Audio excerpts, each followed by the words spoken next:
Salut à tous, on se retrouve aujourd'hui pour une petite expérience, fabriquer son vernis. Est-ce que c'est un top? Est-ce que c'est un flop? Découvrez-le dans la vidéo. Alors j'ai commencé par prendre une base transparente pour pouvoir fabriquer mon vernis. Essayez de prendre quelque chose de pas trop pâteux comme moi, ce sera plus simple. Et je suis venue choisir des sortes de fards à paupières, je pense que c'était plus des fonds de teint pour le coup, parce que je voulais faire un vernis dans les tons des pêches. Donc ensuite je viens prendre un petit bâtonnet de buis et je vais gratter tout ça pour essayer d'avoir des petits bouts très très fins. Faire une sorte de poudre.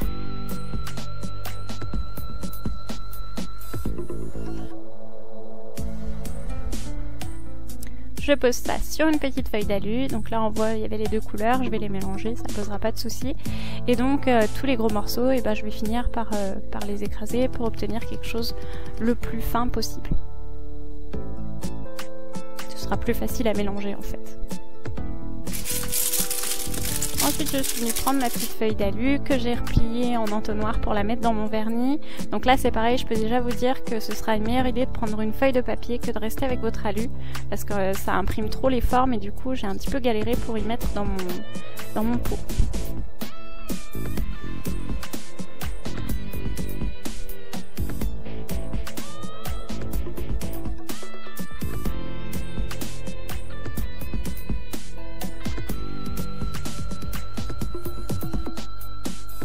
N'en mettez pas trop.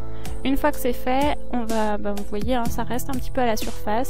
Moi, je suis venue un petit peu secouer pour les mélanger un peu. Au final, ça n'a pas énormément fonctionné, donc je vous conseille directement de partir avec un pic. Cure-dent, ça risque d'être un peu court. Moi, j'ai fait avec un bâtonnet de buis et c'était pas top. C'est mieux d'avoir un peu plus de longueur. Donc, si vous avez des pics à brochette, par exemple, pour l'apéro, ce sera vraiment l'idéal parce que là, c'est un peu juste. On s'en met un peu plein les doigts. C'est pas forcément le top. Si c'est juste avant de faire un nail art, on est obligé de s'en nettoyer les doigts après. C'est pas terrible. Donc je mélange au maximum pour essayer de diluer toute cette poudre à l'intérieur de mon vernis.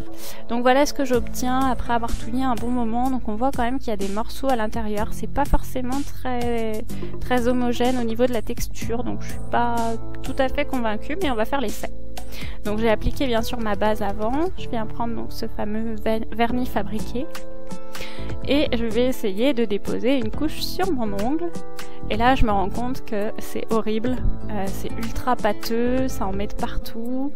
C'est très difficile à appliquer. Bref, c'est moche, tout simplement.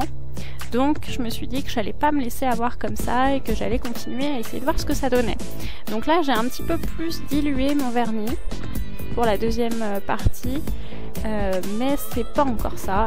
Il est beaucoup plus facile à étaler déjà en étant un petit peu plus dilué, mais on voit que ça reste encore un petit peu trop épais et puis surtout qu'il y a des morceaux à l'intérieur. Donc ça c'est pas le top quand on veut faire une manucure propre, et puis bon c'est encore assez difficile à mettre, hein. Pas terrible. Donc la finalité, là on voit que ça fait des petits granulés, c'est pas opaque de partout. Là j'ai fait un autre test, c'est que je suis venue rajouter en fait du vernis, mais j'ai fait dans l'autre sens, c'est-à-dire que j'ai pris du vernis transparent, je l'ai mis dans une palette et j'ai rajouté une petite goutte de ce vernis fabriqué. Et déjà ça allait un peu mieux, ça restait encore un petit peu trop opaque à mon goût, mais c'était pas mal déjà. Ça ressemblait déjà un peu plus à ce que je voulais. Donc là j'ai encore redilué et là j'ai commencé à avoir une texture qui était beaucoup plus sympa.